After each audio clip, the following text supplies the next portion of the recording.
Bismillahirrahmanirrahim. Ibu Nuraini tentang masalah foto, semua penjelasan di dalam halaman 309 dan seterusnya menjelaskan bahwa foto bukan patung.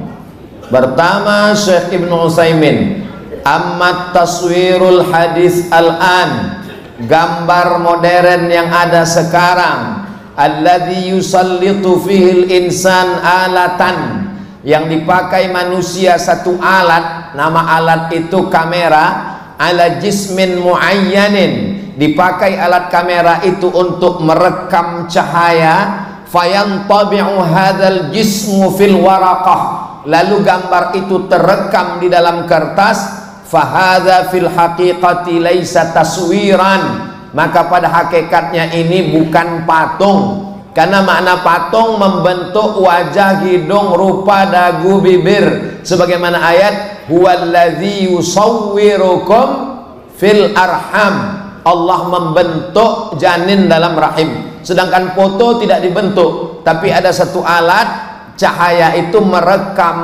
lalu kemudian dicetak. Li'anna taswira, karena makna taswir masdar dari sawwara, ja'ala syai'a ala suratin muayyanin. Jadi dari semua keterangan Syekh Ibnu Utsaimin sampai kepada Syekh Mufti Muhammad Bakhit Al-Muti'i dan Syekh Yusuf Qardawi, semuanya dengan jelas bahwa foto bukan patung. Jadi yang memajang foto di ruang tamu bukan masalah foto itu seperti patung, tapi fotonya itu gambar dia nikah dulu yang belum berjilbab, sehingga waktu ditengok tamunya cantik kali bini kau, kata dia, sehingga tidak sesuai dengan. Adapun foto guru, para habaib memajang foto Habib Umar bin Hafiz, para masyayikh, di rumah-rumah orang tarekat Naqsabandiyah ada gambar Syekh Abdul Wahab Rokan, guru tua, maka itu bukan patung. Ini membantah saudara kita yang mengatakan memajang foto di rumah sama dengan meletakkan patung. Adapun yang sekarang, masalah kedua, ini sebenarnya test case. Jadi biasanya disebarkan dulu di tengah masyarakat. Kalau masyarakat merespon menerima, nanti dilanjutkan. Tapi kalau masyarakat menolak, dihentikan. Namanya toleransi ritual. Masalah toleransi sosial, jangan ajarkan orang Medan tentang toleransi sosial. Karena di Medan ada rumah orang Tionghoa yang tetap terjaga, terpelihara, tak terusik. Namanya rumah Congapi. Ada saudara kita dari bumi India yang terjaga, terpelihara, kuil Sri Mariaman. Jadi masalah toleransi sosial sudah terlaksana ratusan tahun. Yang mau dicoba ini sekarang toleransi ritual. Ini sebenarnya bahasa lain dari sinkretis. Sinkretis pernah diterapkan di Campa. Akhirnya apa? Hindunya rusak, Islamnya rusak, muncul agama baru yang bukan Hindu, bukan Islam. Namanya sinkretis. Sebenarnya kalau dipahami, semua tokoh agama akan menolak ini.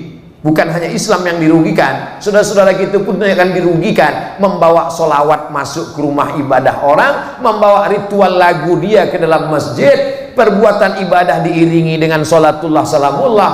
Ini mesti dicegah. Kalau diam akan berlanjut terus. Itu sudah berlaku di negeri kita dalam segala hal. Kalau ribut dia berganti, tak sampai semalam. Contoh kasus harga minyak, kalau ribut dia normal lagi. Lalu kemudian Pak Jalaluddin Sinaga, bagaimana kalau dibaca berhari-hari? Tengok di halaman 194. Qala Syafi'i, Imam Nawawi mengutip Imam Syafi'i dalam kitab Riyadhus Shalihin min kalami Sayyidil Mursalin. Qala Syafi'i, Imam Syafi'i berkata, wal ashab, dan ulama-ulama mazhab Syafi'i, yustahabbu, dianjurkan, an yaqra'u, supaya kaum muslimin membacakan, indahu, di samping kubur itu, syai'an minal Qur'an, sebagian dari Al-Quran. Qalu, mereka berkata, ulama mazhab Syafi'i, wa in khatimul Qur'ana kullahu, kalau dibacakan Quran keseluruhannya, kana hasanan, yang paling bagus dibacakan 30 juz sekhatam. Tak ada orang kita yang sanggup 24 jam sekhatam, karena membacanya pelan, tidak seperti para hufaz. Itulah mengapa kadang sampai sekian hari.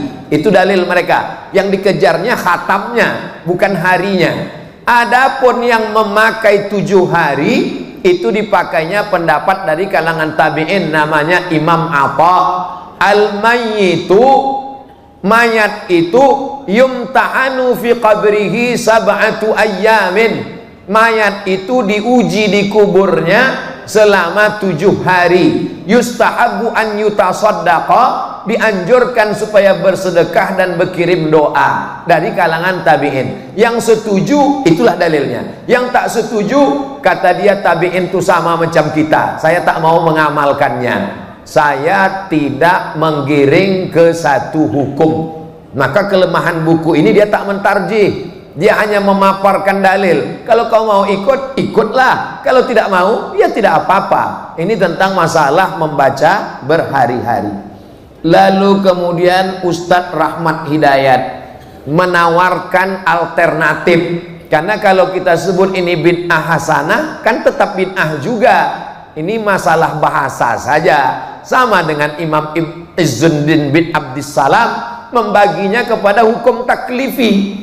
Hukum taklifi yang 5. Kalau perintahnya kuat wajib, kalau kurang kuat sunat, kalau larangannya kuat haram, kalau kurang kuat makruh, kalau tak disuruh dan tak dilarang mubah. Kata dia, itu alternatif juga. Jadi yang ditawarkan di sini oleh Ustaz Rahmat Hidayat, pakailah pendapat Imam Ar-Ramli dalam Nihayatul Muhtaj, ziyadat. Kalau mau tambahkan, tambahlah buku ini. Ulama dulu biasa, Ziyadatul Rahmat Hidayat ala Ustadz Abdus Somad. Orang dulu biasa saja menambah-nambah itu.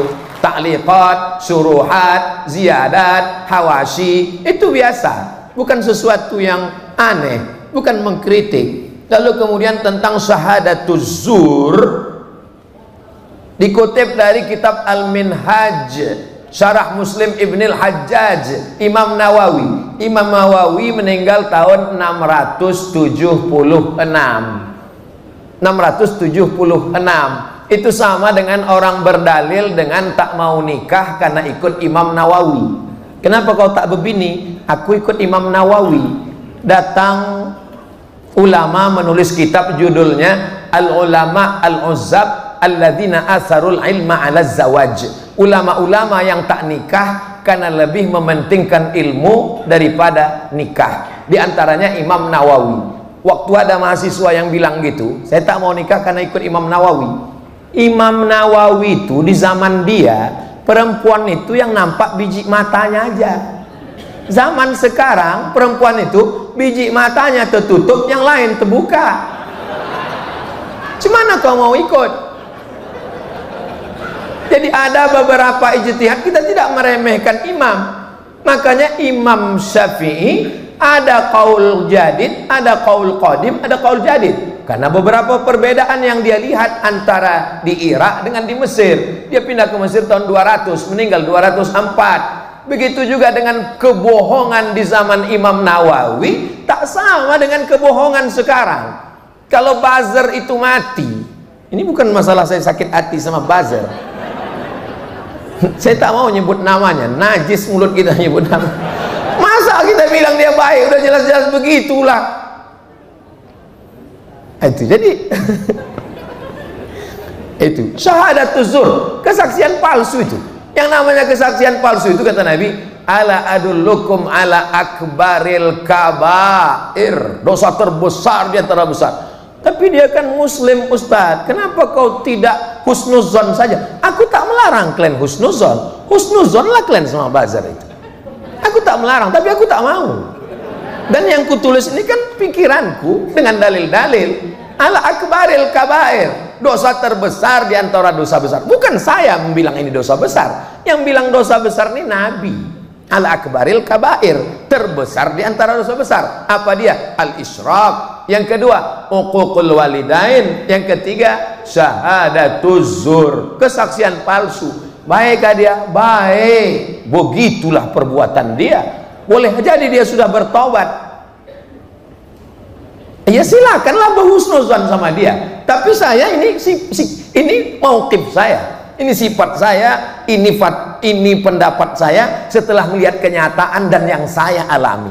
Oh, kalau begitu berpengaruh Ustadz dengan kenyataan. Ya, fikih itu kan kenyataan. Fikih itu waqi' ya.